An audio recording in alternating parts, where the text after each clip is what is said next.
मागील गुरुवारपासून पावसाची परभणी जिल्ह्यात दमदार एंट्री झाली असून परभणी जिल्ह्यातील अनेक नाल्या नद्यांना पूर परिस्थिती निर्माण झाली असून पुलावर मोठ्या प्रमाणात पाणी साचल्याने अनेक गावांचा संपर्क तुटला आहे।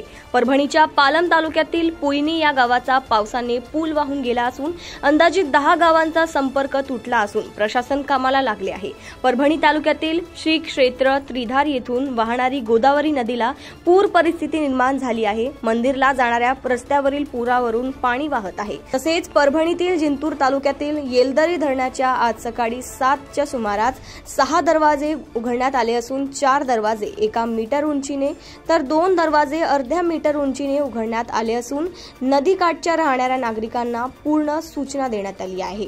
पालम तालुक्यातील मौजे पुईनी या गावचा लेंडी नदीचा पूल गुत्तेदाराच्या निष्काळजीपणामुळे एवढ्या मोठ्या प्रमाणात हाल होऊन 12 गावचा संपर्क तुटला आहे आणि पुईनी गावाला पालमून येणारा रस्ता हा दोन्ही बाजूने पूर्ण गेला।